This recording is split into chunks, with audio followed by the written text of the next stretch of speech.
आज सोमवार को नीमच नगर पालिका परिषद का विशेष सम्मेलन बंगला नंबर 60 स्थित सभा कक्ष में आयोजित किया गया। इस सम्मेलन में कुल 26 प्रस्ताव पेश किए गए, जिन्हें सभी पार्षदों ने सर्वसहमति से मंजूरी दे दी। परिषद के इस सम्मेलन में शहर विकास और विभिन्न समस्याओं के समाधान पर चर्चा की गई। सम्मेलन के दौरान सभी वार्ड के पार्षदों ने अपनी अपनी समस्याएं नगर पालिका अध्यक्ष स्वाति चोपड़ा और सीएमओ महेंद्र वशिष्ठ के सामने रखी और पार्षदों ने अपनी समस्या के शीघ्र समाधान की मांग की, जिस पर नपा अध्यक्ष स्वाति चोपड़ा और सीएमओ महेंद्र वशिष्ठ ने आश्वासन दिया है कि सभी की समस्याओं का जल्द निराकरण किया जाएगा। नपा अध्यक्ष स्वाति चोपड़ा ने बताया कि परिषद में सम्मेलन के दौरान बहुत बड़ी सौगात को सम्मेलन में मंजूरी मिली है और 650 बेड के अस्पताल के लिए जमीन आवंटित की गई है और इसके साथ ही ऐसे सभी प्रस्ताव पास हुए हैं जिसमें शहर का विकास संभव है। देखिए, आज परिषद की बैठक में 26 और आज बहुत अच्छी बात है कि परिषद द्वारा एक बहुत बड़ी जो हमारा एक प्रोजेक्ट है, जो माननीय विधायक जी मिलकर के बताया था 650 बेड का हॉस्पिटल जो नीमच में बनेगा, उसके लिए हम लोगों ने भूमि आवंटन करी है ताकि शहर में और जो नर्सिंग कॉलेज है, मेडिकल कॉलेज है, वहाँ चिकित्सालय बनेगा तो बहुत लोगों को सुविधा मिलेगी।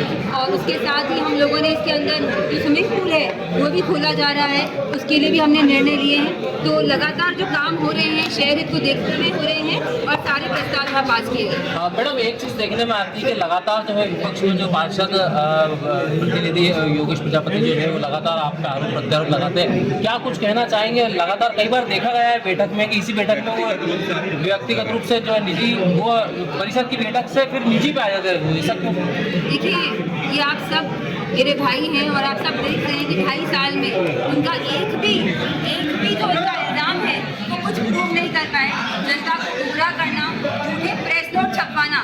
अगर मैं सवाल करती हूँ आपके माध्यम से कि आज तक 2.5 सालों में कितने इल्ज़ाम लगाया गया, क्या एक भी सही था? क्या एक भी सही है? आप सबके सामने सारी बातें, सारी फाइलें आपके सामने हैं, रोज अखबार में छपवाते हैं। जो मेरे काल का प्रशासक काल के कार्य हैं, जब मैं थी ही नहीं, चाहे वो टेंडर होते हैं, जब मैं नहीं थी तो उसमें मेरा क्या लेना देना। अब मैं आई हूँ, नसबंदी है कुत्तों की, तो उसमें हमने नए सख्त नियम लाए हैं। तो मेरे द्वारा जो कार्य करवाए जा रहे हैं पूरी पारदर्शिता से करवाए जा रहे हैं। हम पूरी मेहनत से, हिम्मत से, लगन से काम करते हैं और जब ऐसे व्यक्तिगत आरोप लगाते हैं तो सदन की गरिमा का भी हनन होता है। मैडम, भाजपा पार्षद भी हमलावर रह रहे हैं लगातार, क्या कहेंगे? नहीं जी, हाँ, भाजपा पार्षद और हम सबने मिलकर शहर इसके ही डिस्कशन हुए हैं और अधिकारियों और कर्मचारियों को मेरे और पार्षद दल भारा सबने मिलकर यही बोला है कि काम समय पे हो और काम गति से हो, तो हम सब मिलकर आगे चल रहे हैं भाजपा के साथ। मैडम, चूंकि आप नगर की प्रथम नागरिक, आपसे एक सवाल जो है मीडिया कर्मियों का रहता है अक्सर कि जब भी परिषद की बैठक होती है तो इस परिषद की बैठक का मजाक क्यों बन जाता है? जब देखने में आया बैठक में लगातार जो है एक प्रस्ताव शुरू होता है, उसके बाद हंगामा हो जाता है। जो बैठक 1 घंटे में खत्म होनी चाहिए 4 घंटे में खत्म होती है, ऐसा क्यों?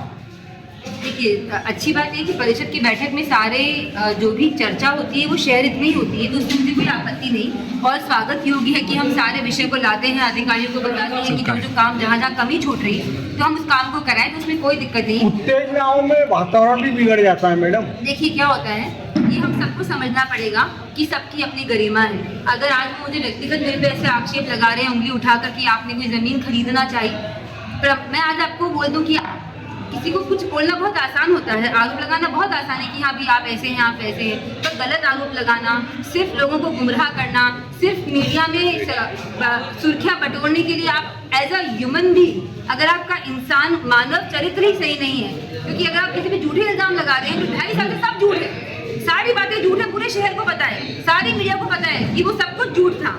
तो ऐसे झूठे इल्ज़ाम लगाकर अगर वो, मुझे लगता है कि अपने संस्कारों का जो परिचय दे रहे हैं उसमें दुख है मुझे कि कांग्रेस में जो कुछ लोग हैं वो इस प्रकार से झूठे इल्ज़ाम लगाकर अपने ही पार्टी को, मुझे लगता है, लोगों की नज़रों में गिरा रहे हैं, क्योंकि सिर्फ नज़रों से गिर रहे हैं। वो झूठे इल्ज़ाम लगाने वाला ज़्यादा गिरता है, जिस पे इल्ज़ाम लगता है, अगर गलत इल्ज़ाम है तो भगवान और जनता सब उसके साथ होते हैं। तो आज सब मेरे साथ उठाए थे जो प्रीकास्ट और वो लग रही है 1056 और भूखंड क्रमांक 23, जिसको लेके जो दशहरा मैदान के यहाँ पर और 1056 जो रामस्वरूप के नाम, उसका हमने अभी उठाया है और उसके ऊपर जो कार्रवाई चल रही है उसको हमने अध्यक्ष जी ने और सीएमओ साहब को बताया कि उसको परिषद में लाया जाए और उसको कैंसिल किया जाए, परिषद में लाके उस 1056 को वापस से परिषद में लिया जाए। नगर पालिका में विशेष सम्मेलन बुलाया गया, लेकिन आप देखिए कि विशेष सम्मेलन होता है किसी विशेष को लेकर, लेकिन 500 से अधिक प्रस्ताव एक परिषद में रख दिए गए और छुट्टी के दिन एजेंडा जारी करा, मात्र 1 दिन मिला, फाइलें लोग देख नहीं पाए।